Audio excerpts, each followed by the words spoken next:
All right, so without wasting much time, we should start. So, very good evening, ma'am, and very good evening to all the people who have joined. I hope I'm audible. Yeah. All right. So, it gives me immense honor to introduce Professor Sucheta Mahajan, one of India's foremost historians, modern and contemporary India, whose scholarship has profoundly shaped our understanding of nation's political and social transformation in the 20th century. Professor Mahajan has been professor at the Center for Historical Studies, CHS JNU, one of the most prestigious centers for historical research and teaching in South Asia.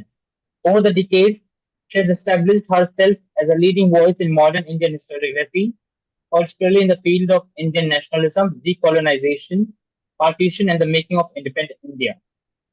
Her academic journey reflects both depth and dedication. A student and later a long-time faculty members of JNU, Professor Mahajan belongs to that distinguished lineage of historians who have carried forward the institution's critical and interdisciplinary tradition. Her work is marked by meticulous archival research, nuanced political analysis, and a commitment to recovering the complexities of India's transition from colony to nation state. Among her most significant contributions is her widely acclaimed book, Independence and Partition: The Erosion of Colonial Power in India, a pioneering study that re-examines the end of British Raj, process of decolonization through fresh archival insight. This work she moves beyond conventional nationalist or imperialist framework to reveal the layered negotiations, power dynamics, and contingencies that shaped India's independence and partition. So Mahajan has also made substantial contributions to collective academic projects and edited volumes, such as The Congress in the Making of Indian Nation, Education and Social Change in South Asia, and Towards Freedom, Documents on the Movement for Independence. And she served as the editor of 1949 volume, a monumental documentary series published by ICHR. These works collectively illustrate her scholarly range, encompassing political movements, institutional history, and questions of memory and national building. Beyond her publications, Ma'am's role as a teacher, mentor, and institution builder has been equally remarkable. At JNU's Center for Historical Studies, she has guided generations of scholars, inspiring critical thinking, methodological rigor, and intellectual independence. Professor Mahajan has held visiting fellowships and lectured widely across the world, including at institutions in the US, the UK, and Europe, bringing Indian historiography into global academic conversation. Her contributions have earned her recognition not only as a historian, but as a public intellectual, deeply engaged with debates on secularism, democracy, and the idea of India. He continues to write and speak on these issues, bridging the gap between rigorous scholarship and public discourse. In today's lecture on historiographical terrain partition studies, Professor Mahajan brings a vast scholarship to bear on one of the most intensely debated subjects in South Asian history, the partition of 1947. It has inspired a wide range of historical approaches, from nationalist and imperialist interpretations to subaltern, feminist, and oral history perspectives. Professor Mahajan's work stands at the intersection of these trends, tracing how partition historiography has evolved from questions of statecraft and diplomacy to those of violence, memory, and identity. As we reflect on the ways in which historians have written, remembered, and reinterpreted partition, Professor Mahajan's insights will help us grasp both the historiographical shifts and the enduring challenges in narrating this defining moment of South Asia. Please join me in welcoming Professor Sucheta Mahajan, whose lecture today promises to enrich our understanding of partition, not just an event in history, but as a field of ongoing historical and ethical reflection. Over to you, ma'am. Thank you very much for accepting our invitation. Thank you so much. Um, Let me say right at the beginning that it is a honor for me to be here, because once you retire, you go into a very different world of reading and writing, and the opportunity of interacting with young people becomes increasingly less and less. So this is a great valued opportunity, and I love the name you have given to the group. It's lovely and a bit pretentious, but it's lovely. And I'm also, I must confess to the audience that after giving me a very standard type of title, historiographical debates on the partition of India, the organizers have, in order to make it sound more catchy, have put this nice title of Beyond Borders, Contesting Narratives of Partition. Now, if that was the title, then I would have given a very different lecture altogether. So I'll come back for that lecture another day. But today I'm going to talk on the historiographical debates on the partition of India, which is what the organizers and I agreed to do, right? Okay, now, just one second.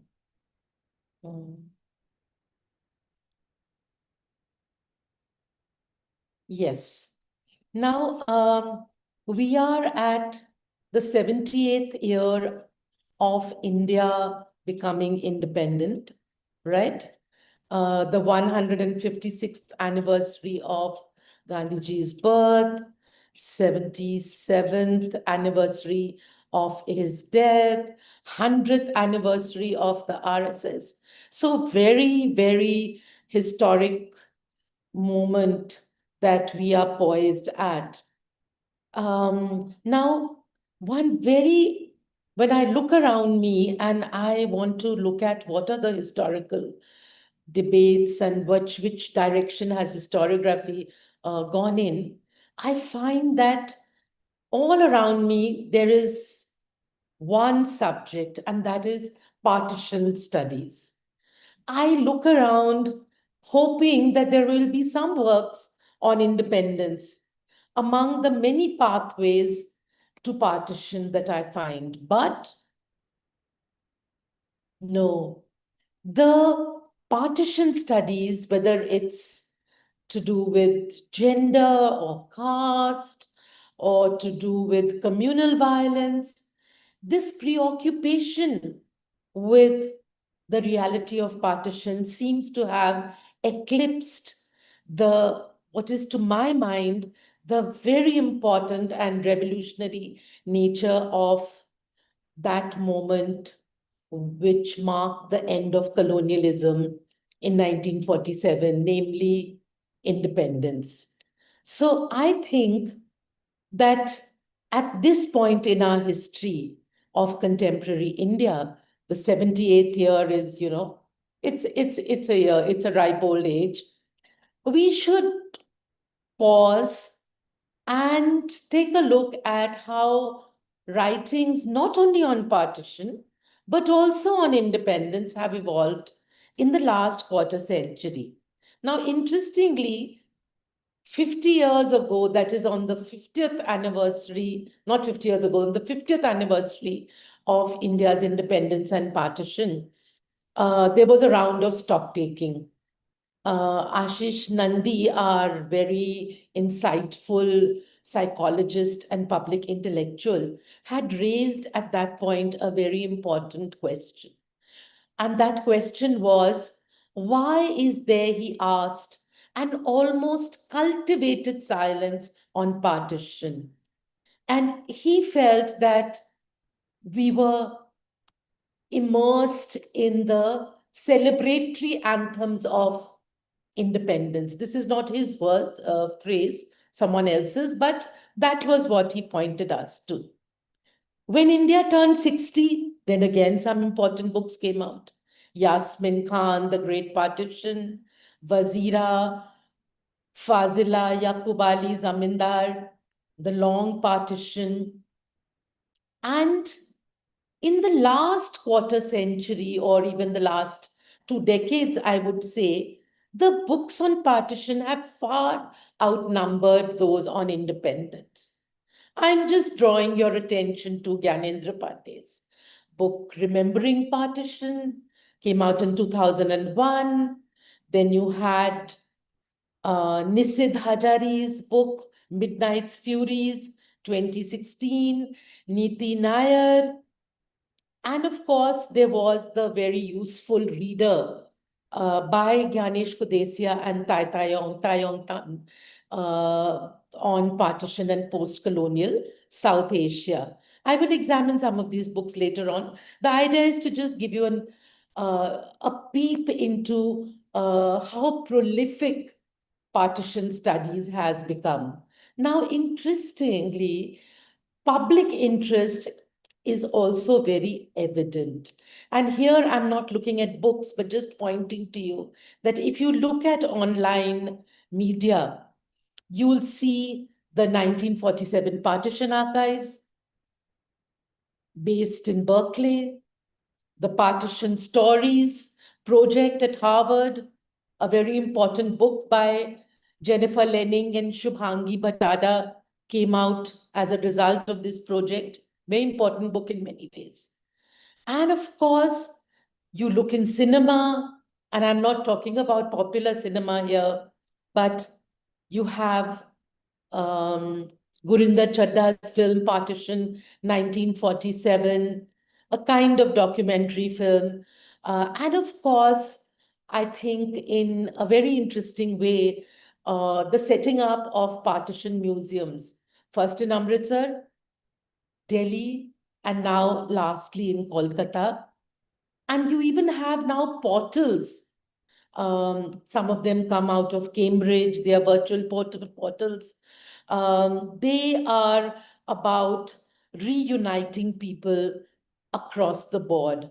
There's Project Dastan. There's also, I don't have the names right here, but I can share them with you later on. But there are many which are trying to unite families.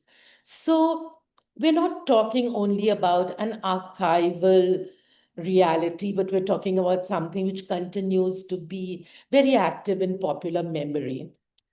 In the public discourse, also, you'll find that from time to time, there are a lot of pot shots taken across the political spectrum. Just to give an example, the Prime Minister is very often, when he wants to criticize Jawaharlal Nehru, he brings up partition and says, Jawaharlal Nehru was responsible for partition. And if only Sardar Patel had been the prime minister, he would have been chosen by Gandhiji, then we would have saved the country from partition. Now, sometimes when this happens, the Congress leaders also take up cudgels, they don't ignore it. And one such instance that I'm drawing your attention to is the statement by the Congress leader P. Chidambaram, where he pointed out, quite interestingly, that Maulana Azad writes in his book India Wins Freedom that Sardar Patel accepted partition earlier than Nehru. Now, when this is pointed out and a speech and writing is substantiated, also, then of course the contention goes on and on. Now, 2021, 15th August 21, this gets more polarized. And you have our Prime Minister declaring 14th August as Partition Horrors Remembrance Day. Why 14th August? Anybody might wonder. Well, very clearly because this was the foundation day of Pakistan. So he wanted to draw attention to the fact that partition horrors were perpetrated by Pakistan and by Muslims. Of course, not by Hindus and Sikhs, he would have it. So this, of course, is a very different thing from the kind of remembering that Gyanendra Pandey, Urvashi Butalia, etc., talk about and say that we should remember partition. This is a different project. This is a divisive political agenda. And this is part of the political project of polarizing communities, of othering minorities, and promoting a false narrative of victimhood of the majority community. Let me just share one fact with you here. I opened the website of the Ministry for Human Resources Development and searched for Partition Horrors Remembrance Day. And what I found was that a very glossy 52-page brochure came up. And when I flipped through that 52-page brochure, I found that there were only two instances of Muslims, women who were victims of violence. All other victims of violence, the stories, the photographs that were given were of Hindu and Sikh women. So that gives you a very good idea of what the agenda is. You might have seen recently that this Partition Horrors Remembrance Day has been decreed on the order of the government. It has been decreed that all educational institutions should observe this day.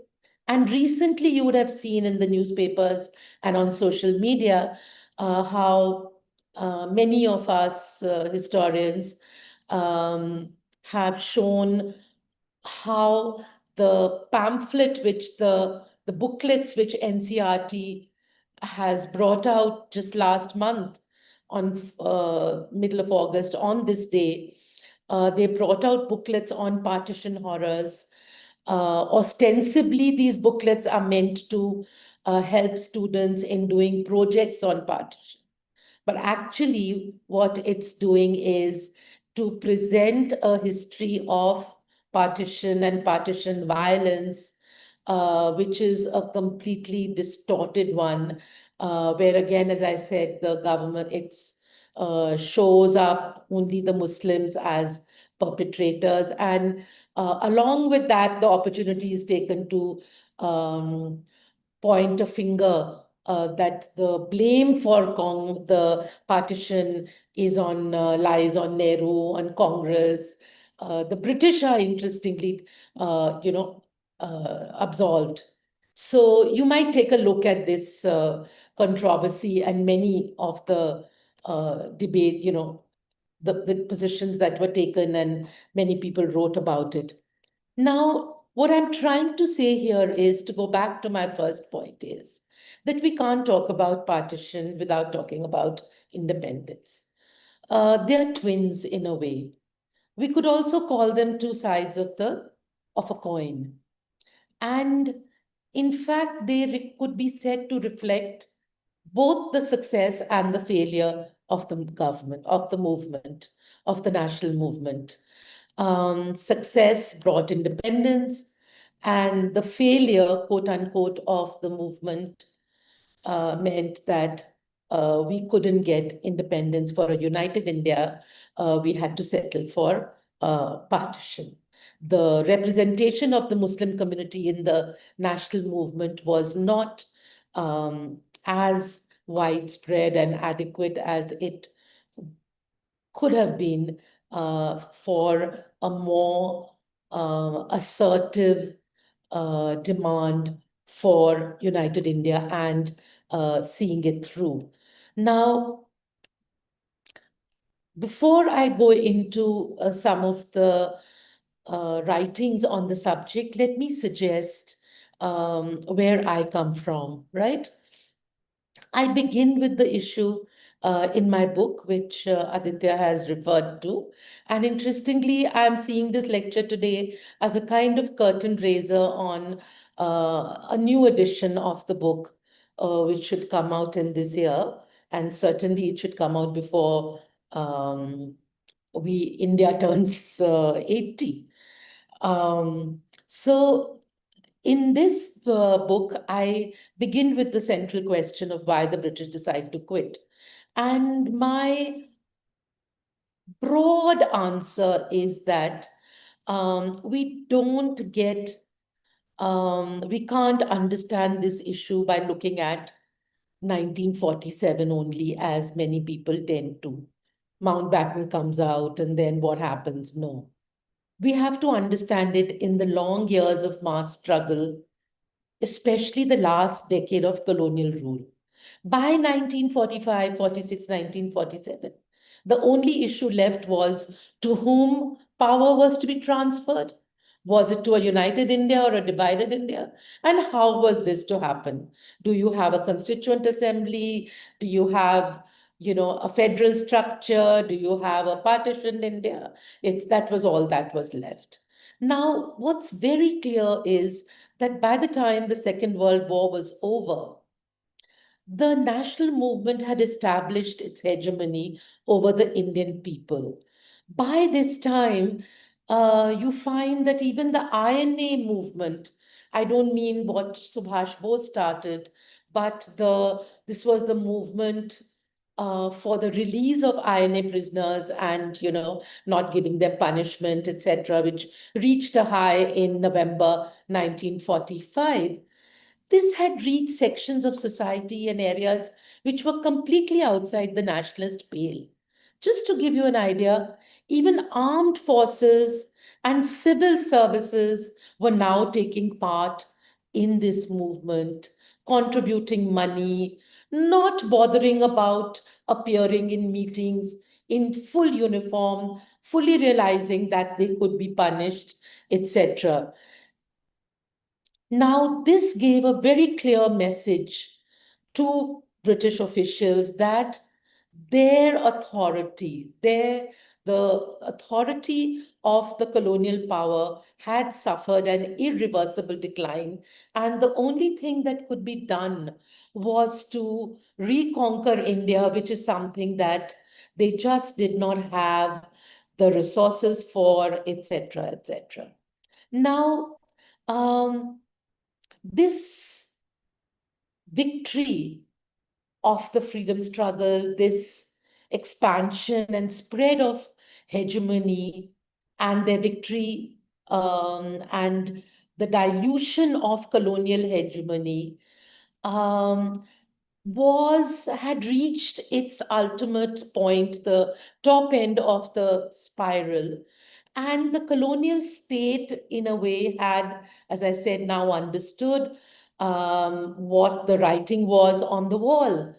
And not just civil services and armed forces, but even loyalists, the princes, the zamindars, they underwent a crisis of faith. They were wondering, what is this weak government that can't, even take action and put down the popular movements against it?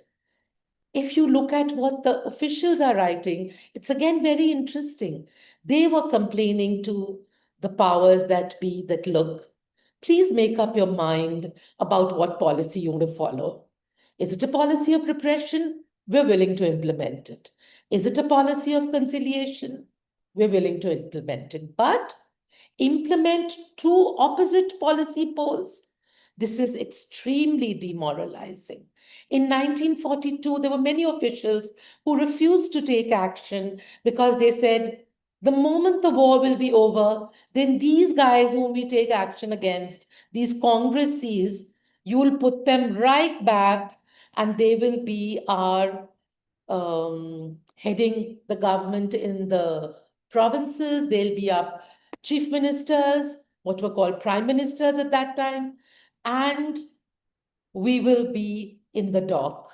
So the national movement and its strategy of what Professor Bipin Chandra had called struggle through struggle had been successful, and a point had been reached when the government realized they had the responsibility to keep the peace, but they had no power to do so. And I just quote a sentence from the Viceroy at that time, which is very telling. He said, we could still probably suppress such a revolt, but we have nothing to put in its place and should be driven to an almost entirely official rule for which the necessary numbers of efficient colonial officials do not exist. Remember, the Cold War was on, and Britain was now playing the role that the United States wanted it to play in Palestine, in Greece, in Eastern Europe against the Soviet Union. So its role in the colonies was something which also they were not able to sustain from an international point of view. So withdrawal from India becomes the imminent and overarching reality in front of the British. What about partition? Now we all know about divide and rule. And though there are many people who try and say, oh, that's passe and that's very unfashionable, there's no doubt in my mind that partition was ultimately a result of the long-term policy of divide and rule, which had been pursued by the colonial state ever since the late 19th century to contain the rising challenge of nationalism. The Muslim League was nurtured as a counterpose to the Congress, and when it was time to quit, the League, not surprisingly, demanded its pound of flesh. Like Shylock said, well, we want Pakistan. We've stood by you for so many years loyally, and now it's time for you to honor your promise. Well, okay, that's understandable. Two allies for a long time now honoring their promise. But what about Congress? What about Gandhiji, who had, for years, they had fought for a united India. Gandhi had always opposed the two-nation theory and the divisive politics of the Muslim League. However, by the spring of 1947, the realization was coming on among Congress leaders that conciliating communal parties was no longer working. You might remember that this is the period when the interim government is in power and the Muslim League has been brought in by the Viceroy without getting any promise from them that they would give up communal politics. So Patel, for example, made it very clear that now the time has come when we can no longer hope that through conciliation of communalism, we would be able to get the Muslim League around. We now have to look to a united India, and if we can't get it, then let's move ahead for, say, 80% of India, if that's all we can do. Gandhiji, who had said very famously, partition over my dead body. And as you know, many people would come to his prayer meeting and demand that he fulfill this promise that he should go on a fast unto death. Gandhi also realized that by the summer of 1947, communalism has now penetrated not only those groups who were mobilized by the Muslim League, but it has penetrated the Hindus, it has penetrated the Khalsa, that is the Sikhs, as Gandhi called it. And I quote a sentence from him, which makes it so very clear what he's saying. He says, this is addressing a prayer meeting in Delhi. He says, the demand for partition has been granted because you asked for it. The Congress never asked for it, but the Congress can feel the pulse of the people. It realized that the Khalsa, as also the Hindus, asked for it. So what does the Congress do? What does Gandhiji do? He turns his sights to the future and says, well, okay, let's see how we can bring India and Pakistan together after some time, once the nefarious hand of the imperial power has been withdrawn from India. So they started to hope that once passions subside, then common interests in being part of the South Asian subcontinent would draw people together and partition could be revoked. So what does Gandhi advise? He says, well, don't do anything which will cement partition. Don't divide the army, don't transfer population, don't give it parliamentary sanction, the transfer of power to two dominions, that is, don't have a bill.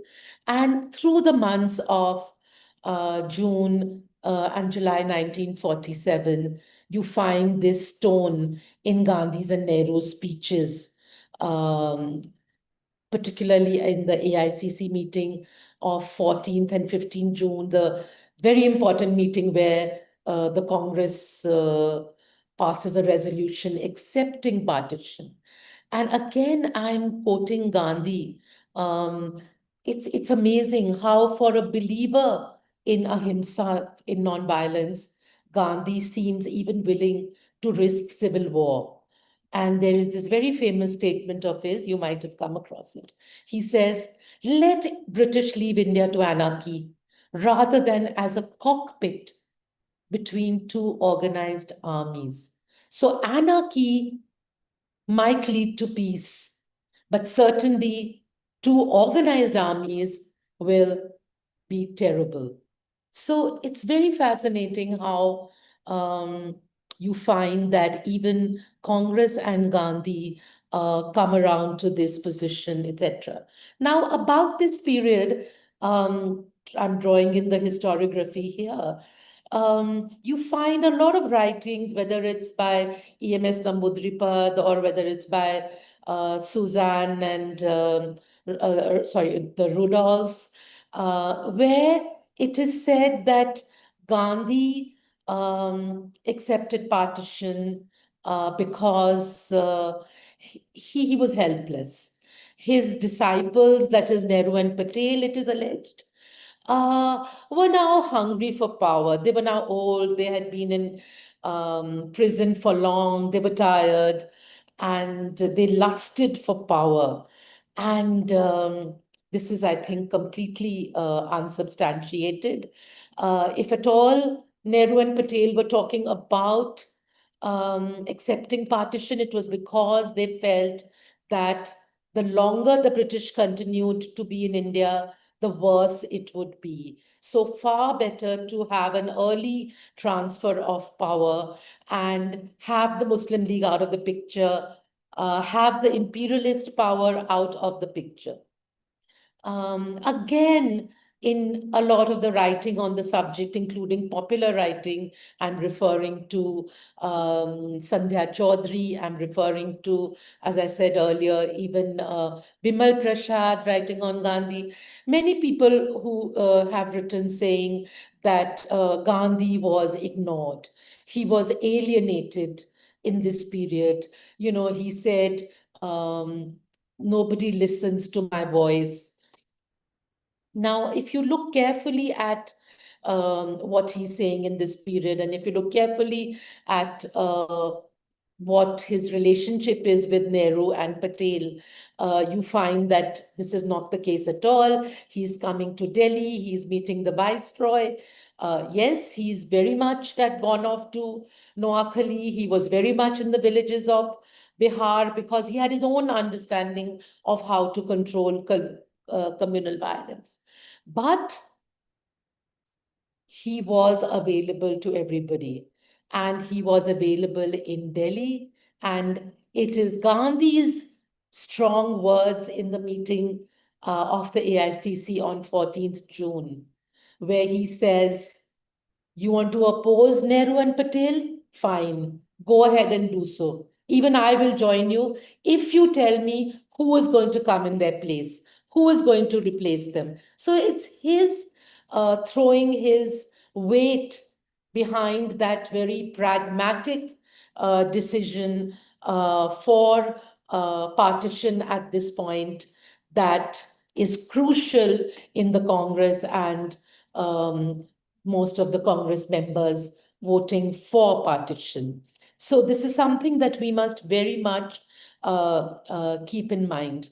Now, I'm drawing your attention here to something which, again, the present day historiography does not recognize, but I'm again referring you to a book which I had done along with my colleagues, Aditya Mukherjee and Mridula Mukherjee, called RSS, School Texts, and the Murder of the Mahatma, the Hindu Communal Project.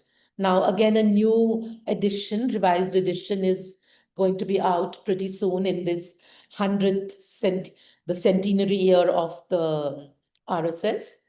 And so the pressure on the Congress to uh, to create a Hindu state in India, how that's opposed or by the Congress leaders, including strongly by Patel. So let's not be under this impression that Nehru was the secularist and Sardar Patel was the communal guy. No, there can be some variations in emphasis in their understanding. But if we do this kind of contrast, then we would be falling for the propaganda by the present day government, which tries to appropriate Sardar Patel on their side. And Nehru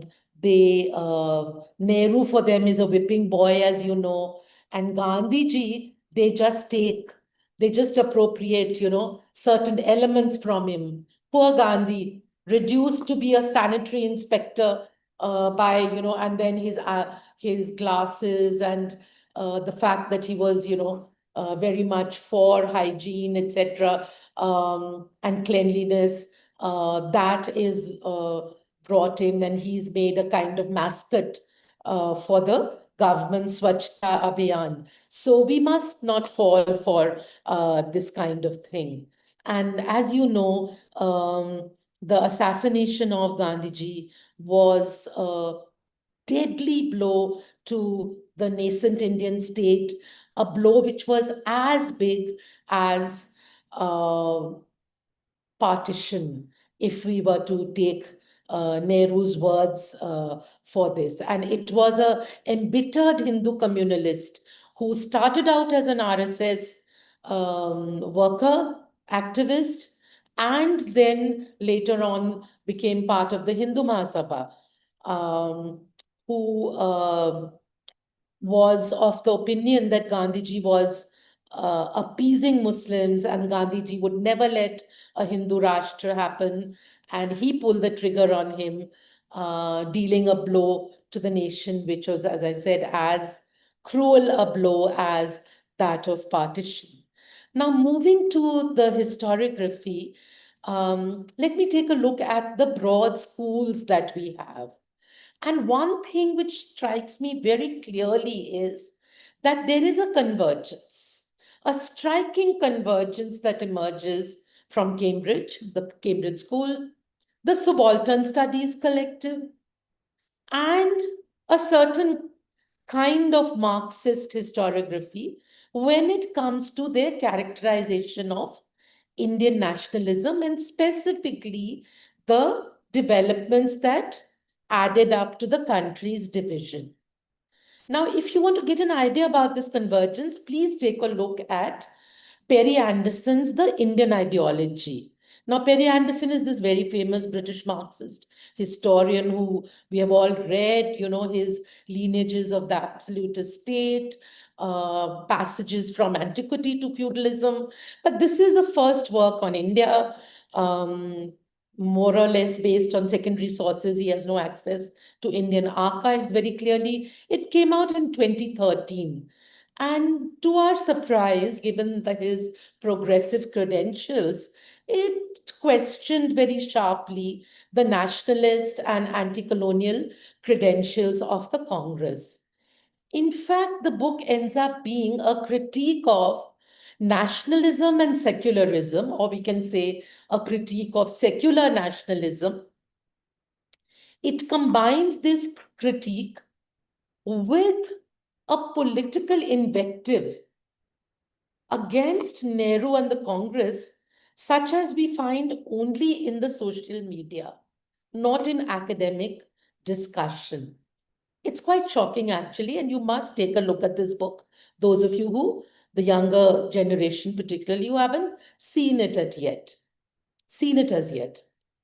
Now, if the Cambridge scholar, Ayesha Jalal, when I say Cambridge, because I'm not looking at her nationality, she's Pakistani by nationality, but her provenance in terms of her academic provenance, If she could describe Congress nationalism as singular and exclusionary, then Anderson also points to the alleged Hindu character of the Congress and the fact that, according to him, it's the fact that this Congress is a Hindu party and therefore it is for partition. It also believes in the two-nation theory. This is a narrative which is common to Anderson, the Cambridge School, the subaltern historians, and even some leftists, as I have just said. Now, Aisha Jalal, I've done a sharp critique of hers in my book. It's available, Independence and Partition, The Erosion of Colonial Power in India. It came out in 2000, and I said we should now see a new edition of the book very soon. She justified the stand of Muslim League in the last decade of colonial rule on the ground that the Hindu Congress refused to accept the Muslim League as the sole representative of the Muslims. So, what does the Congress then do? They prefer to have a strong center, let the provinces of Punjab and Bengal go out, and even when a federation is offered to them in the cabinet mission plan as an alternative to partition, they refuse to take it. Hence, Jalal concludes, Jinnah did not want partition and Congress wanted it. Now, clearly, this is the kind of history or statement which is very deliberately provocative, and it certainly stands conventional his wisdom on its head.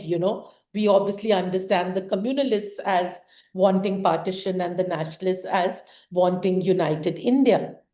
And according to her, Jinnah didn't really want Pakistan.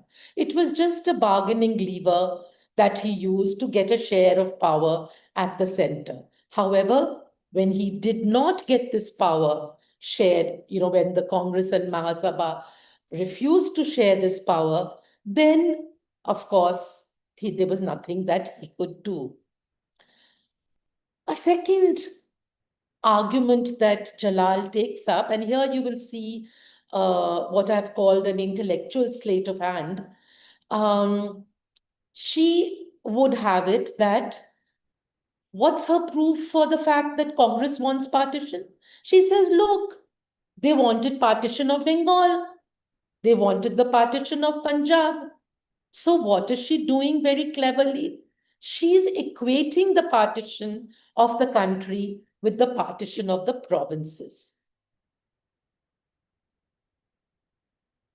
She does not make the distinction that Congress wanted a united India. But when it saw that partition was going to come, rather than Pakistan getting the whole of Punjab and the whole of Bengal, Congress says, let's bring some reality into the picture by demanding a division of Punjab and a division of Bengal so that the minorities, the Hindus and Sikhs of Punjab and the Hindus of Bengal, so that they can have a place, they can remain in India, and in that way, they will not be pushed into partition, into Pakistan, into a situation where their interests are totally compromised. And as I said earlier, the interesting thing all along is that the British are absolved. So who's responsible for partition? If I had to make a priority list, I would say British. Number 2, Jinnah, Muslim League. Number 3, Hindu Mahasabha, because they also accept two-nation theory. Number 4, Congress, and those would be sins of omission rather than sins of commission. But the Cambridge School takes away any responsibility from the British and puts it on the head of the Congress. Now, following Jalal, there were other books, Joya Chatterjee writing on Bengal, a book called Bengal Divided, where she argues that it's the Bhadralok of Bengal, the Hindus, who are for partition.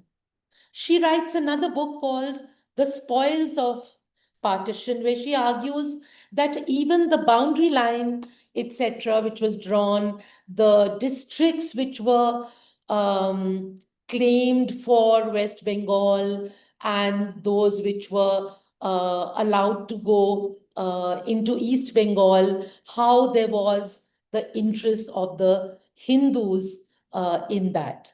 In fact, she goes on to almost equate the nationalism of the Congress and the communalism of the Hindu Mahasabha, and says that the partition comes from two ends, Congress at the center and Bengali Hindus at the provincial end. Now, it's very clear if we study this period very closely, as I said earlier, I'm just putting some facts on it, that the Congress Working Committee, when they hear the statement, they read the statement of 20th February 1947, where the government has announced that they're going to leave India by June 1948. They know how bad the interim government is. The League is not willing to cooperate in anything. It's in shambles. So therefore, to bring reality into the picture, they propose a limited partition. That is, they say, if there's going to be partition of the country, then we demand partition of Punjab and Bengal. Now, so it's very clear that it's a tactical demand and not what Jalal and company are making it out to be. They hoped that when they asked for a division of Punjab and Bengal, Jinnah would realize that if the logic of partition applied to Punjab and Bengal, then the truncated Pakistan that would remain would hardly be worth having. But Jinnah is determined. He says, I don't care. Even if I have a moth-eaten Pakistan, I'm willing to have it. That was how determined he was on it. Now, uh, following in this tradition, Niti Nair extended the argument to Punjab.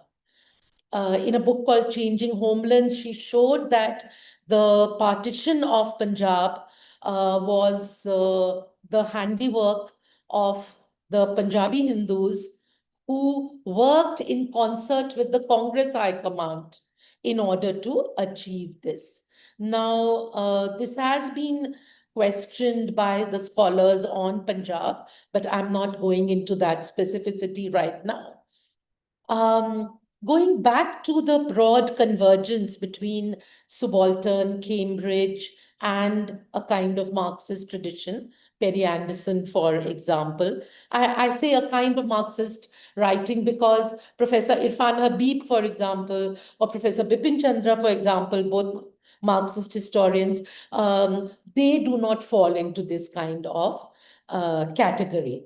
Now, so what is the argument then? What is the convergence on whether it's Jalal, Chatterjee, Nair, Perry Anderson? What are they saying? They're saying in one voice or different voices that Congress is the main stumbling block to unity. And whether it's even more recent scholars like Yasmin Khan, based in Oxford, parroting the same thing, that Muslim leaguers would have accepted power within a federal, decentralized India in 1946, but Congress members did not want to share power. So very much the Jalal line continues. Very amusing statement, which I must share with you, which Aisha Jalal made some years ago. She says,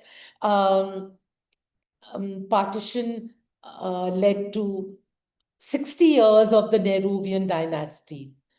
This dynasty, according to her, would never have come about if Punjab and Bengal were not divided.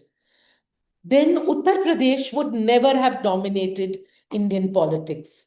Punjab and Bengal would have called the shots.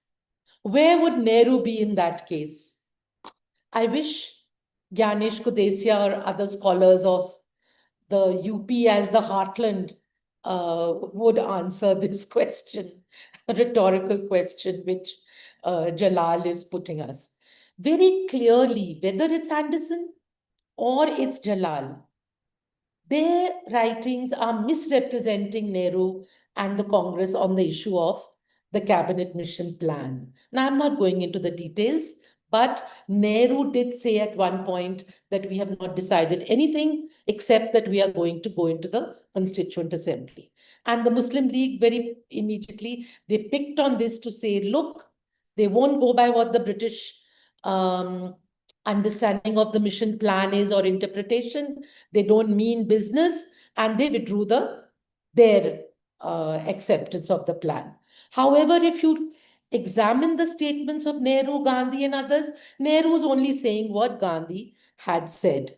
So to hold Nehru responsible for the breakdown of the negotiations on the plan, this is something which is clearly not there.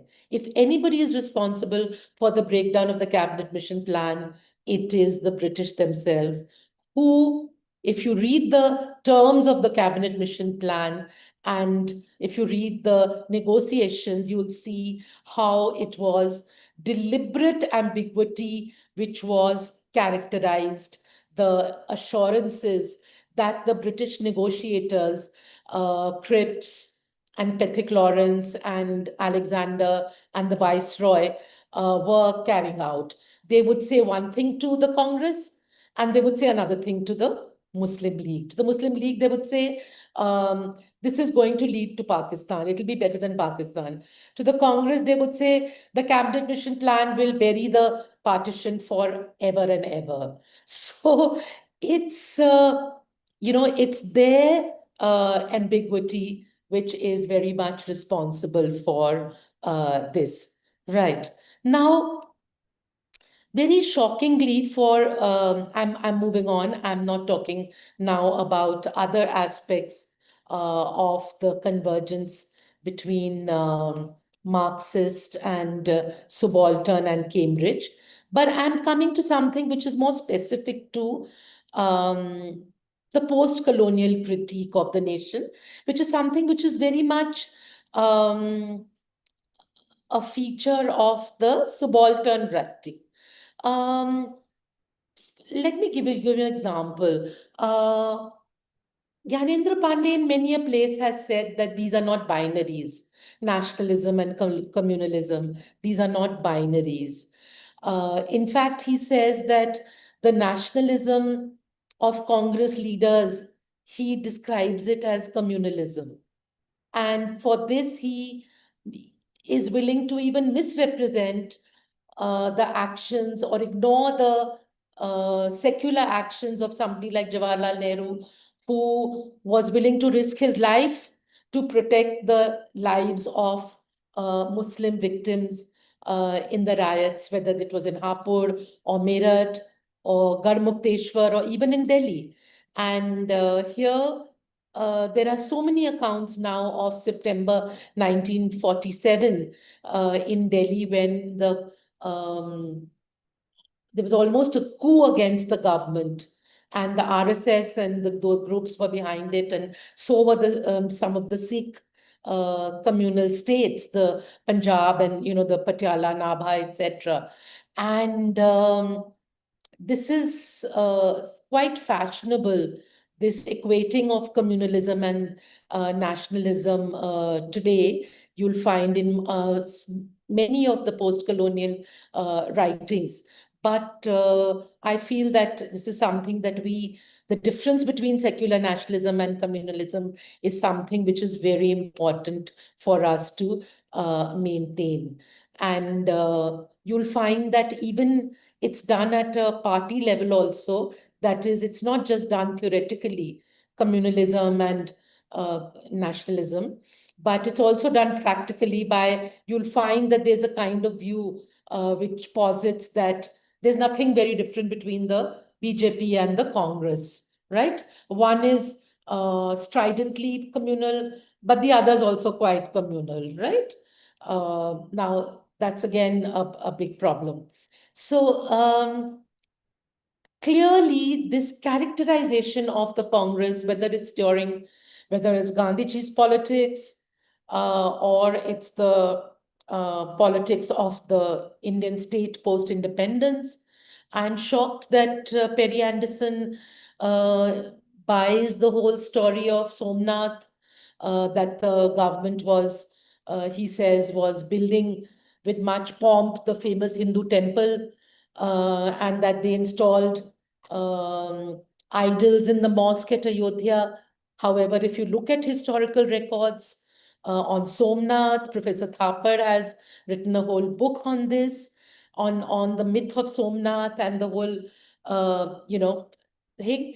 And when it comes to the whole story about the installation of the idols, then also we know that it was the district magistrate who allowed this, and you don't find, and that if we look at the writing around Gandhi's assassination, there is no doubt in Patel's mind. In fact, his writings are more forthright than even Jawaharlal Nehru's on the complicity and the role of the Hindu Mahasabha and the RSS. And whether it is his letters of July 8th, where he talks about the activities of the RSS and how they are becoming so subversive. And when Golwalkar comes to him, begging that the ban on the RSS should be should be lifted, then also the letter is worth reading. And he tells Golwalkar that, your speeches were full of communal poison. This is not what you needed to do in order to defend Hindus. And because of your spreading this poison, that the country had to suffer the sacrifice of the life of Gandhiji. So we have no sympathy for the RSS. And then you people, the RSS men went and distributed sweets after Gandhiji's death. How do you expect us not to take any action against you? And even the communique, which then the Home Ministry comes out with in November 48. Please take a look at some of these things, where it's, Sardar Patel is the Home Minister. He's very clearly behind this, and where he even says that RSS was anti-national. They were subversive. They were violent. So, you know, this it's a complete travesty of truth that Patel was favoring the RSS, that he was Hindu communal, that the government didn't really clamp down on anything. They were weak when it came to this. This is absolutely untrue. Now, um, there is a extremely interesting um, variation on partition studies, which comes under the rubric of memory studies, which is that there are many writers, which I'm beginning with Gyanendra Pandey, and I'm extending it to the feminist writing, Urvashi Butalia and others, particularly Veena Das. And Mushirul Hassan also tends to do a bit of this. There is a tendency to privilege memory over history, and to argue that there is a disciplinary history, as Pandey calls it, and there is memory, and that memory is the recollections of survivors. And Pandey would have it that the recollections of survivors hold up a more accurate mirror than disciplinary history. Disciplinary history, according to Pandey, is embedded in the state agenda. That is Hindu, patriarchal, communal. He talks about historians working within a obligation. What is this obligation to the state? I find no such evidence of this, but he says historians work within the constraints of this obligation to demonstrate oneness. The point being made here is, and I will not take much time here, but move on. I take the position that silence and forgetting, they are as much, they are the they are part of this dialectic of remembering and forgetting.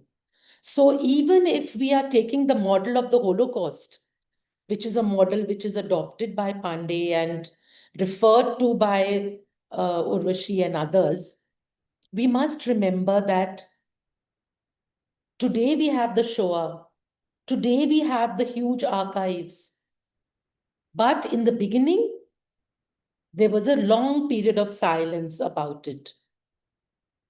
And this is something which historians from different parts of the world who talk about the nation and the building of the nation are aware of the fact that there is some forgetting to be done.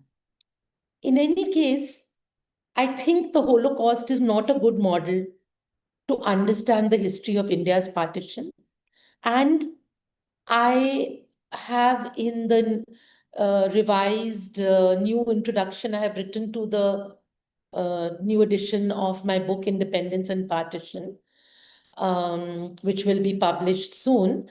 I have said over there, I have quoted, in fact, Mahmood Mamdani's very, very important book called When Victims Become Killers, which is about the genocide in Rwanda. And he makes a very interesting point there. He says that it was a popular genocide. And he says that the violence that we saw there in Rwanda, he said, is similar to Hindu Muslim violence at the time of the partition of India. It was not a state project. It was a genocide, but not genocide normally means by the state. But here it's popular, that is, people killed each other. And, so it's very interesting. And I think that the historians of partition might go along those lines. I know I've taken a lot of time to draw the broad contours on kind of ideological lines, because I always believe that for a student, the broad picture is very important. You can always fill in the details yourself. However, in the second part, or it should be the last part, I'm taking liberty to go on a little more. That's what Aditya Tripathi had said I could do. Is that all right, Aditya? Yes, ma'am, it's fine. Or I can stop and I can do the rest another day on a kind of whatever you No, say. ma'am, it's fine. It's fine. Please All right, continue. fine. Now, if we look at more recent historiography, then there are some interesting trends. One is that we've moved from Punjab being the predominant focus of partition. We've moved to Bengal. Bengal partition, because of its gradual nature, non-cataclysmic, over 2 decades, say, this now has got a lot of attention, beginning with the 1943 famine, communalism, refugee experiences. Very insightful book by Rakesh Bhattabyal on communalism in Bengal, from famine to Noakhali, which locates the region as a constituent of the nation, not the Cambridge kind of style of positing the region against the nation. UP, Sindh, Bihar, Northwest Frontier Province, and Assam have also received the attention of scholars of partition. Salil Mishra, in an important book on the politics of the critical province of UP, then United Provinces, during the phase of mass communalism, lent support to Anita Inder Singh's contradicting this very popular myth that if only the Congress had formed a coalition government with the Muslim League in UP in 1937, then partition could have been averted. I'm not giving his arguments, but he also counters Mushirul Hassan's argument that the Hindu right wing in the Congress subverted the mass contact program, which was trying to draw in Muslims. Vishalakshi Menon and Gyanesh Kudese have also contributed important books on the politics of UP in this last decade, but since they do not focus on partition, I'm not taking them up here. A book that I do take up is Venkat Dhulipala's book, Creating a New Medina, where he moves the creation of Pakistan and the whole argument away from Punjab, Bengal to UP and to the ulema, to the public sphere of the UP, where the ulema, that is the theologians, they are the ones who come up with or have a whole blueprint for Pakistan. So the new vision of Pakistan is defined by them, not as it is very often believed that the ulema were on the whole pro-unity, pro-Congress. You know, there were many books written on this about 20 years ago. And Dhulipala would have it that no, it is it is a vision which is which is sketched out by a religious movement of believers from an area, United Provinces, which, though it does not form a part of Pakistan, yet it is very clearly the powerhouse of the Pakistan movement. Now, from Northwest Frontier Province, there was a very important work by Syed Wabikar Ali Shah, outlining the role of the Khudai Khidmatkars. And of course, there are other books on this, which I'm not sticking to.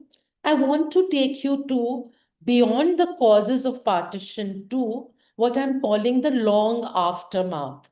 That is, for 1/4 century, scholars on partition were talking about the causes. When does it begin? What is the prelude? David Page, everything. The whole discussion was about causes, the why of it.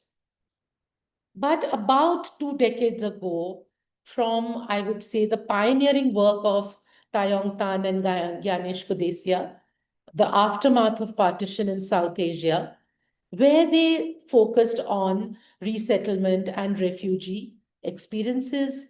Later on, they brought out the reader, which I mentioned right in the beginning, post-colonial reader, in which themes such as borders and boundaries, refugeehood and displacement, majorities, minorities, citizenship, diaspora, post-colonial national identities.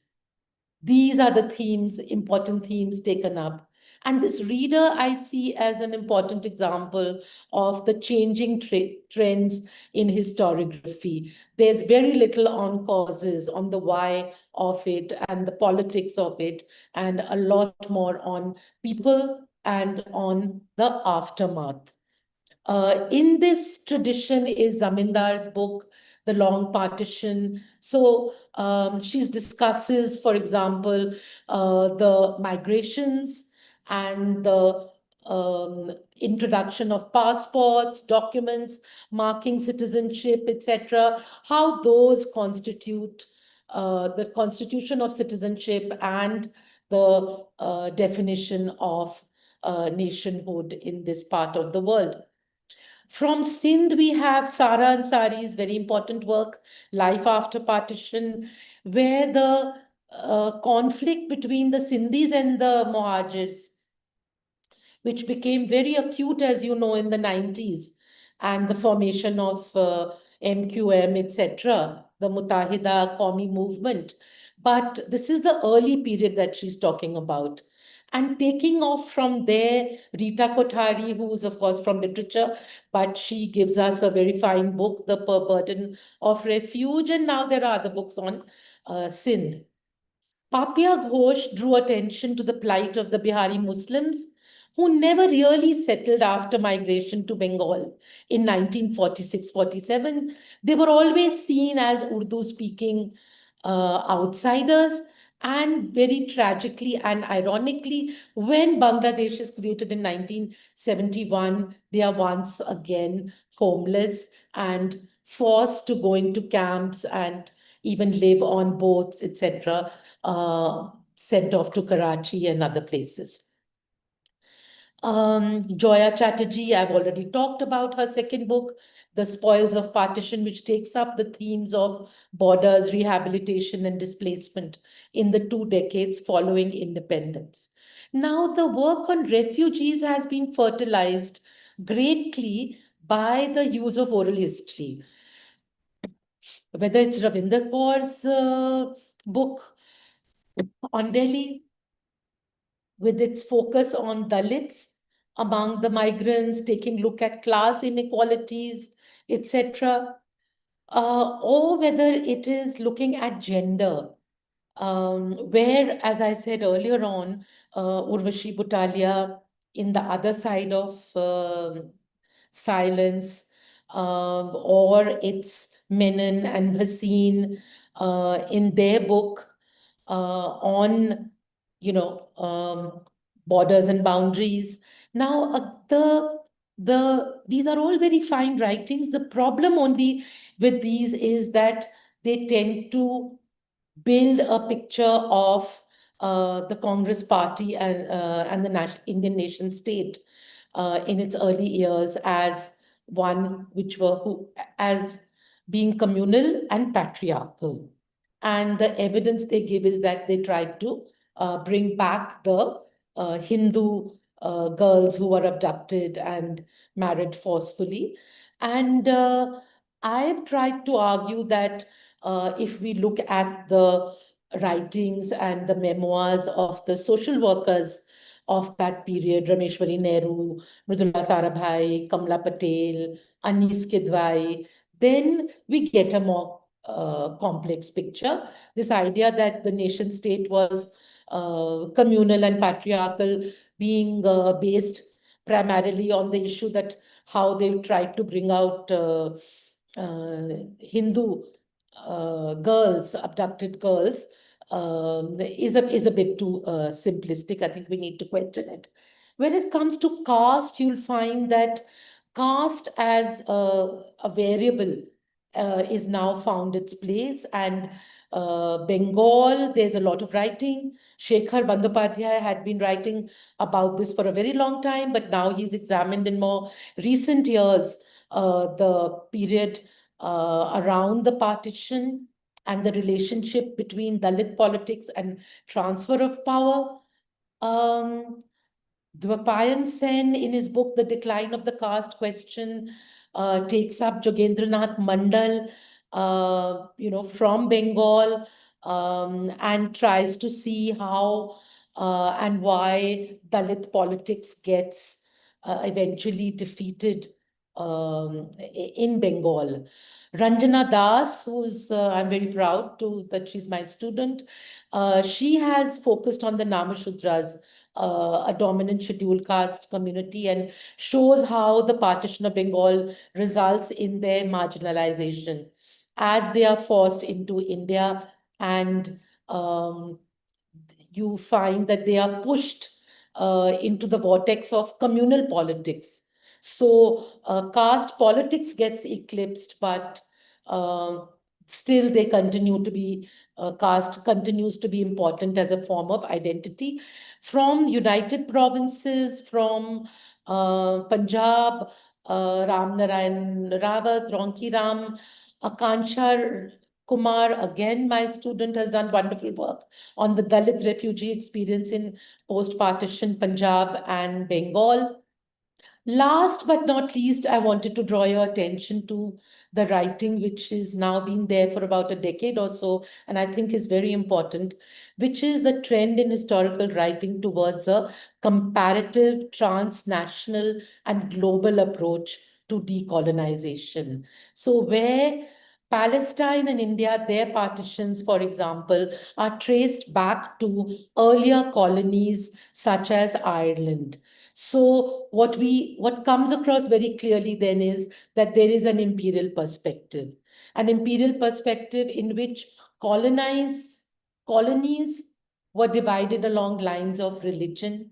And when the imperial powers decide to quit, that is, when the strategy towards decolonization is being formulated and spelt out, then the template, the blueprint comes from earlier colonies. What are these earlier colonies? As I said, Ireland, India. What is the blueprint? It is in religious and communitarian terms. And here, Rashid Khalidi, Kate O'Malley on Ireland, who's written about how the link between India and Ireland very strongly. Radha Kumar, who talks about the partitions of Ireland, India, Cyprus, Palestine, contrasting them with the situation in Bosnia. These are works which are have been very much now coming out in the last, as I said, couple of decades. And this is very important because on a global perspective, the argument that decolonization or divide and quit was an imperial strategy is now got been substantiated in a very basic way. So even if Cambridge scholars continue to put the blame on the Congress and absolve the British, then very clearly in scholarship at the global level is substantiating the point of view that we have put forward. So I'll stop here, and I'm really grateful for the patience of those who have stayed on. Thank you so much, Aditya.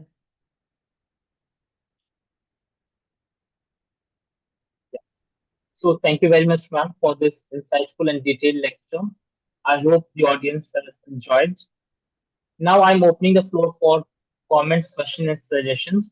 So please be short and brief, and please keep direct questions. So Anubhuti, please go ahead.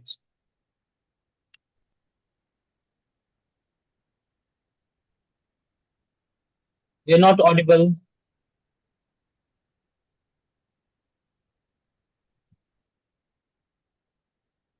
Next we have is Vikas. Please go ahead with your question. Hello, hello. Am I audible? Yes, you're audible. Thank you. Hi, ma'am. This was a wonderful lecture. I really had the pleasure to some great insights by you and some great arguments. The thing is that I'm actually working on a bit of partition narratives, and I wanted to look at the Dalit narratives in that regard. Towards the end of the lecture, you mentioned a couple of scholars who worked in that particular field. Could you please repeat that so I could note that down? Are you asking about creative writings or historical writings? Uh, Historical writings in particular. Historical writings. You know, the best thing would be to pick up the books, no, and then look at what they've studied. That is, of course, if you want to look at Bengal, then I think the writings they're available of Jogendranath Mandal. He was a leader of the Scheduled Caste Federation. They should be interesting. I think it's important to see this period as a quite diverse when it comes to Dalit experiences. There is an Ambedkarite trend, but that Ambedkar at this point is very close to the Congress. Whether it's the Constituent Assembly or standing from a Congress ticket, etc., and all that. So Jogendranath Mandal would be interesting. Ambedkar's book, Thoughts on Pakistan, where interestingly he is arguing for Pakistan, not against it. And what I referred you to were, you'll find them maybe on Shodh Ganga, they're not yet published. Ranjana Das, she has a thesis from CHS on JNU on caste politics in Bengal. And Akanksha Kumar, again, on Dalit experiences in Delhi and Punjab. Again, CHS thesis you'll find in Shodh Ganga, maybe about 5 years ago, approximately, or a little more. Okay, thank you, ma'am. Anubhuti, I'm asking you to again unmute. Please go ahead with your question.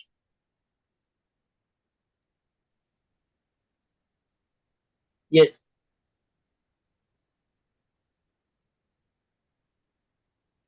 We're not able to hear you.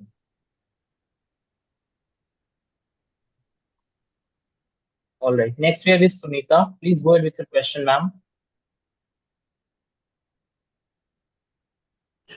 Thank you for a wonderful talk. It was really, can you all hear? Oh, Yes, nice. yes, we can. Yeah, I just have a very tiny question. You talked about Patel's letters about the lifting of the ban on the RSS. Where can one access these letters? They're published, Sunita. Uh, there are 10 volumes edited by Durga Das, the volumes. I see. And these ones, they are also in, this is like Nehru to Patel. But a lot of it you'll find if you even see A.G. Nurani, has a book on Gandhiji's murder and the RSS. You'll find in that. If you Google, it should be there. But they're published, and the standard text is Durga Das. Patel's letters. Thank you. Thank you. Not at all. Okay, thank you. Next, please go ahead with your question.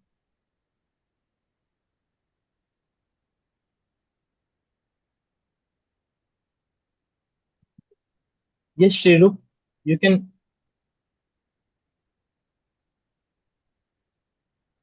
Yes, good evening, Yeah. ma'am. Yes. Yeah, ma'am, I have a question. I just go directly the question. Ma'am, do you think that cinema is an archival source, is a good archival source to use historical methodology? I think it is a useful tool. You have to balance it with the archival sources. You see, take a look at what these two ladies do, two scholars, Ira Bhaskar and Ranjani Majumdar. There are many other people who have written on, who've used cinema. Okay. But these two have, I think, what they are professors. One is retired at the School of Arts and Aesthetics in JNU. And they use cinema of that period in order to take up many of the concerns and the sensibility of people. And they are able to add a great deal to our understanding. The Okay, only ma'am. thing is, we must see that cinema is it's reflecting the psyche of people. As you know with yourself, your psyche is different from even your mind, right? Yes, yes, So yes. as long as you know that this is not reality, then Yeah. you can get a lot from cinema. For example, like I know Ira Bhaskar used to use a very famous film called Dharm Putra.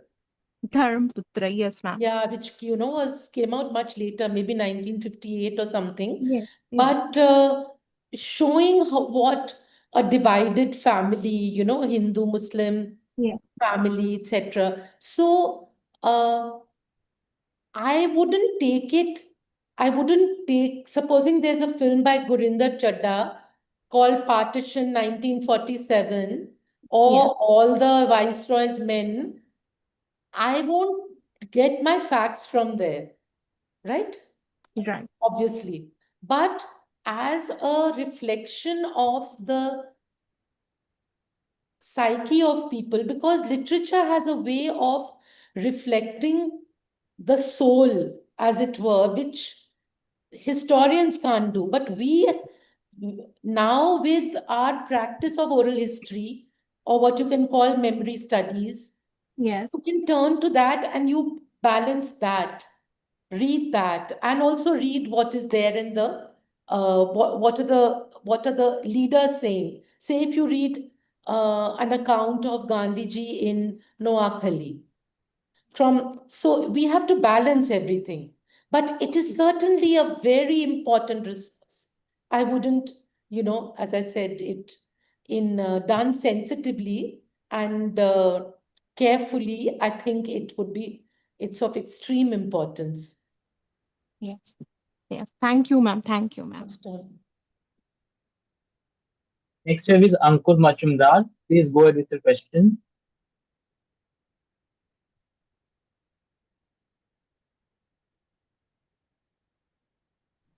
Hello, good evening, ma'am. Myself, Good Ankur evening. Majumdar. I am pursuing PhD at Delhi University. How nice. Actually, I want to say first thing that the webinar was really nice and very much informative. I wanted to know that I have been to Partition Museum way back in 2019. There I saw various old newspapers and some old letters.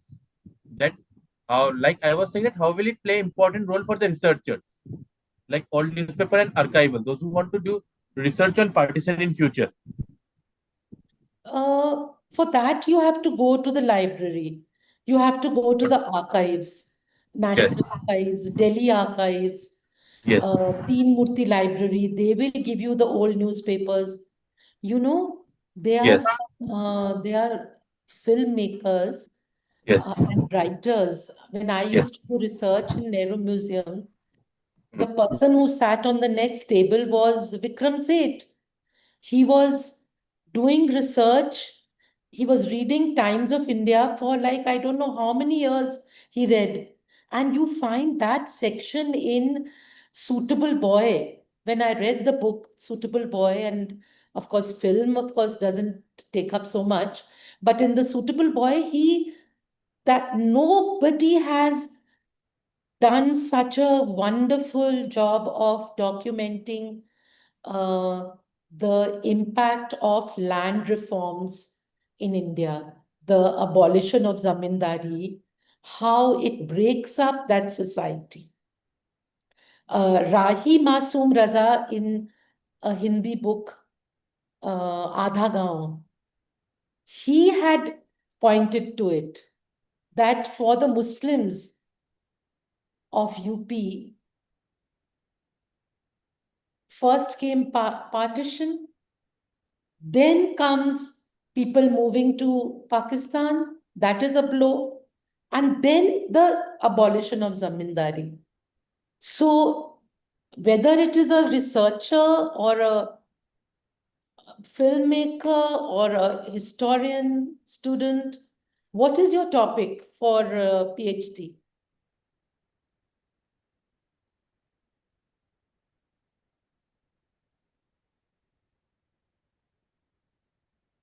Ankur, are you able to hear us? It's okay. just I was wanted to know whether some friends asked me what topic I should choose. Then I said whatever you feel suitable, you can choose them. That's why I was asking. No, I'm saying which year are you of PhD and what is your topic? You haven't chosen it yet? Actually, currently I'm pursuing. Mine is about INA, like RGR Regiment, Rani of Jhansi, under Netaji. This can't be PhD topic. It's too general, no? Yes, actually, No? this might be somehow different. Just I was asking regarding that. Okay. All the best. Not a problem, ma'am, to participate also. All right. Okay. Sure. Of course. Absolutely. Thank you. Soumya, please go ahead with your question.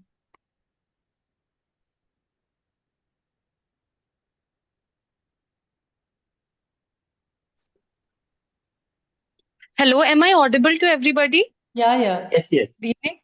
Good evening, ma'am. Thank you so much for such an insightful lecture. And my question is, if somebody has to study partition in a comprehensive way through a female gaze, from women's perspective, what is the correct way to approach it? And ma'am, as you talked about the pitfalls of history, there is silence and there is forgetfulness as well. And the other thing is that there are very few people left from whom we can collect oral history. So how do we go about it if we have to study partition through a female gaze from women's perspective? Soumya, you're absolutely right. There are hardly any people left now. We have to go by what we have in the archives, in the libraries.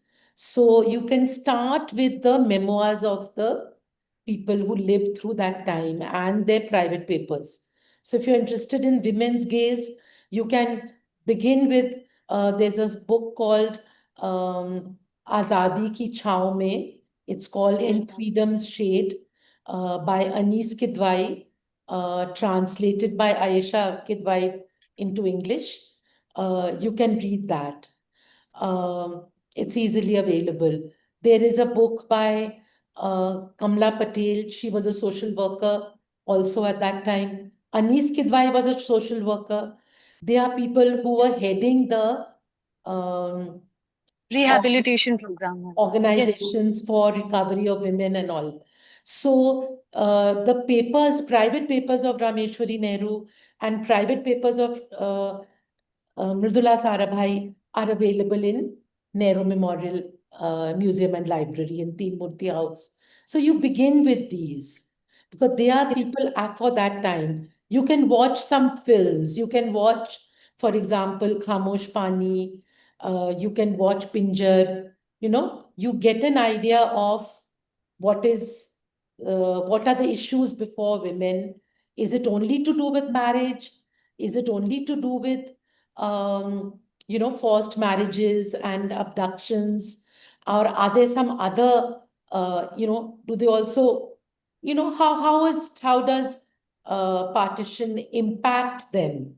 When we say gendered experience, we have in many ways women are also sharing the trauma as citizens, no? If a Yes, if a Hindu woman, for example, is abducted, then she's also facing the loss of her religion. It's not only as a woman. So there are yes, ma'am. many issues which will come up, which will be both as women, as citizens, if the society they have gone to is more narrow-minded, how does that impact on them? What is the status of women? Women who have been in India, for example, however much maybe our problems and limitations, but on the whole, situation has been better here than, say, in Pakistan or Bangladesh, also because there's so much fundamentalism, right? So I think the issues also we have to take up. My own feeling is we need to go beyond, though very recently I have written something on sexual violence and testimonies of sexual violence. And I can discuss with you if you want separately. You can get in touch with me. That we have to see what are the issues, whether we want to go beyond issues of sexual violence. Do we, as I said, what are the issues which women face?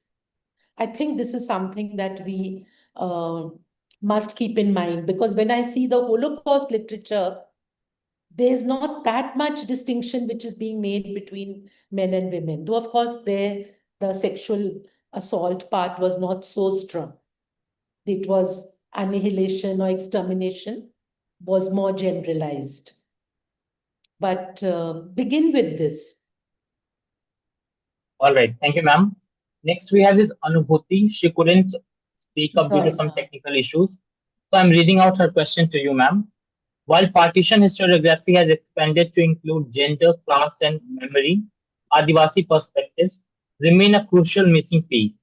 How then do we understand the voices of marginalized communities like Adivasi societies within the historicization of independence years and anti-colonial struggles that lay beyond the imaginative horizons of the emergent post-independent nation state? It's a very important point. I think perhaps it might be more relevant to when we analyze the writings or the discourses on independence. Because, of course, there were Adivasi communities on the Bangladesh side, on what was then East Bengal. They were the people from the Chittagong Hill Tracts, for example. They were certainly victims of partition and continue to be today victims of what is known as Bengaliization of Bangladesh, where other cultures are, other than Bengali culture is not appreciated or even wiped out. But on the Punjab side, you know, the they were, the tribals are of a slightly different kind when we talk about the frontier and, beyond. Um, but I totally agree with you that the two have to be seen together. And in the making of, yes, some voice was raised, as you yourself, I think, may have worked on it. Some voices were there in the Constituent Assembly. Jaipal Singh was one of them. Raising the voices was there. Then some amount, I think Ram Gua wrote about it, and other works also on Verrier Elwin, um, about his taking up issues of tribal communities in the northeast of India. Certainly in the Andhra region, again, we do find that. But yes, certainly the schedule, specific schedule which was brought in, was not adequate at all. And I think my own feeling is that perhaps we need to see the first decade, study that first decade of nation building, and the marginalization of the Adivasi communities in that period. That is the extent to which, I mean, when I say marginalization, I'm not taking it as given. We know it was there, but to assess the extent to it. And I think very important in this period to see whether something is happening because the leadership or the state is unmindful of that people, or because other concerns like, say, partition, resettlement, rehabilitation are very crucial. But you're absolutely right. Now that I'm thinking of it as I speak, um, the work of, I think Gyanesh wrote on Dandkaranya in aftermath of partition, and Uditi Sen and her work on the refugees and the Andamans. I think the some amount of work has been there, but certainly in this Chota Nagpur area, no, the works that I know of, um, they don't seem to be taking this up in this period. It's the earlier period of the colonial distortions and um, the distortions and the caricatures in historiography and the ethnographic distortions. Those have certainly been studied more. It's time that we moved to see what was the picture here. Thank you for the question. It's very important reminder. Thank you, ma'am. Rajdeep,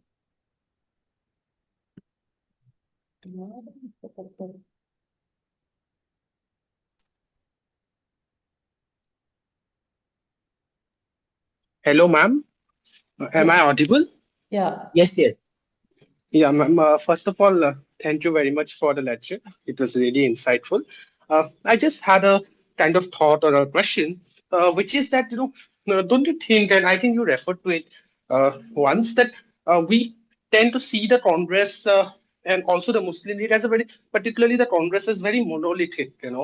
while talking about the partition in this Hmm. struggle. And this is something we see so prominently in Aisha Jalal when she calls Hmm. Muhammad Jinnah the sole spokesperson of the Muslim.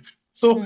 I don't know, is there an issue here of not taking the Congress, the various diversions and contradictions within the Congress and the wider Indian society, and to a great extent seeing those contradictions of what Sekhar Bandyopadhyay calls the many voices of a nation, the eventual uh, result of this contradiction is the partition, and rather than are we focusing too much on the dichotomy between the Congress and the Muslim League and the British as trying to facilitate that.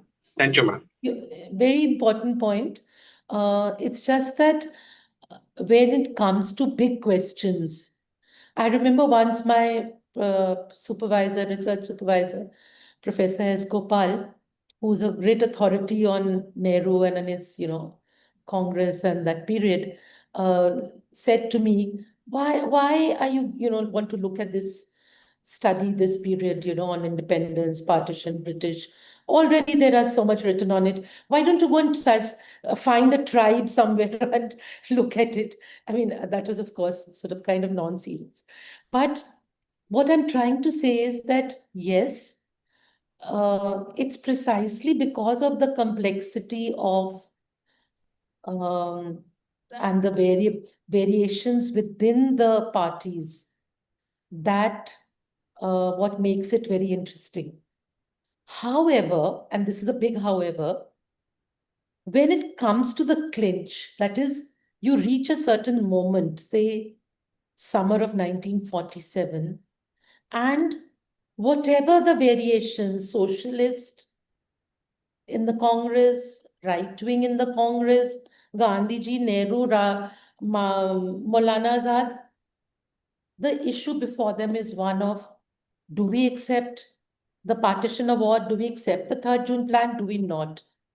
At such a moment, then everybody either comes together or the party splits.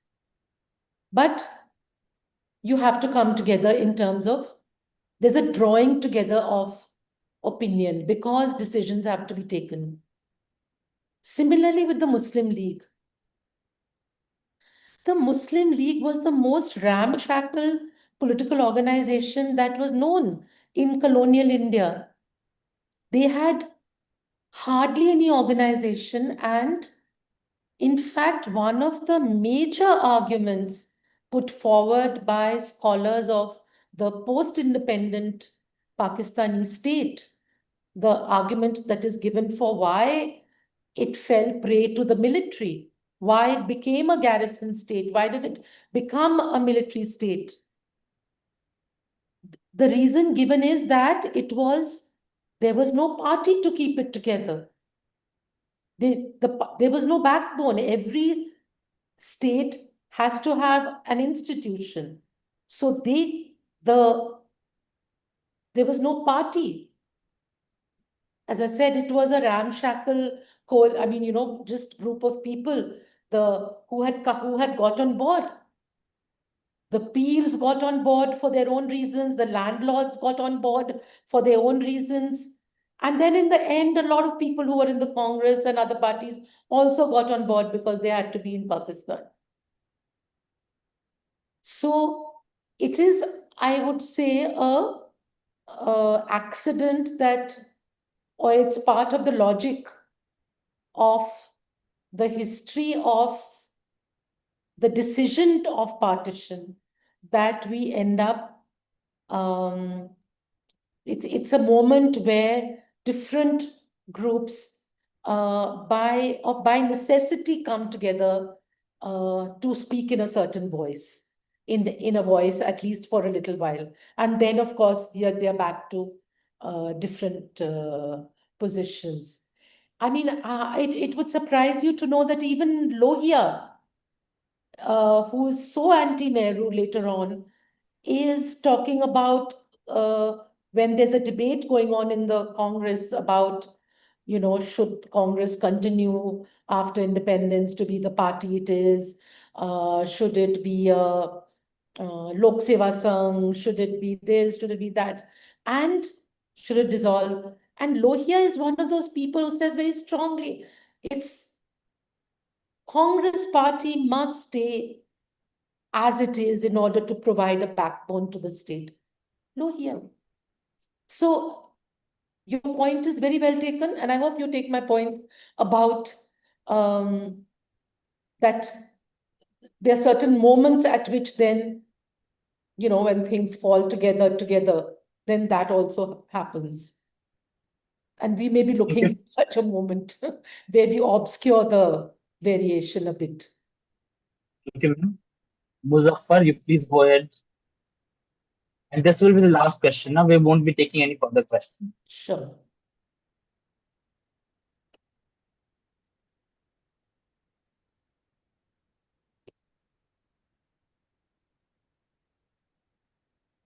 Hi, good evening, ma'am. Yes, Muzaffar. It's always fascinating, nice to listen to you. For a student like me, something always new to learn. Thank you so much. Yeah. The way you narrate all these events which happen during partition, it seems something live is going on, when it comes to all the events of partition. So I was just wondering, I want to know, like if, while doing research, if we'll find any contradiction between an oral source or a written source, when it's source of archives. Or, for example, there is an event in Kashmir which happened in 1931, that the state force have killed people, Now there's a oral source is that they have started azan and they have killed one by one. But when it comes to written source, there's a Tarikh Kashmir Roznama diary, which has been written during that time. It's not mentioned in that diary. It's a primary source. So which source we should give preference? What about a newspaper? It's not mentioned there in any newspaper or any other secondary primary book. And this Tarikh Roznama diary was written, that author was alive that time, and it was written during that time. He doesn't mention it. He doesn't mention, not at all. And who is saying it was there? Which popular person? narrative. It's a popular narrative in Kashmir. I mean, most of the people, like, because it to give it a religious color, Muslims, there's a popular narrative. Who told it to you? It's Where common did you masses. come across? It's common masses in Kashmir which has this thing in. I mean, they are saying that this thing happened that time. No, then you can't take it as not for writing something. What you can do is to mention as an example of how perception is very important. You can say that in the written sources that I have seen, including a diary and including the newspaper, there is no mention. However, there is a widespread perception of, these killings or whatever it is over there, which we cannot substantiate. Yeah, ye bhi nahi kaho. Don't say we can't substantiate. Say there's a widespread feeling which is not, supported by the written evidence. Otherwise, I'll say no. Generally, people will say that oral sources need to be supported by written evidence. However, it depends on written evidence. I always give the example of Mountbatten. Mountbatten was a very egotistical person, and he wanted his record of history to go down, no one else's.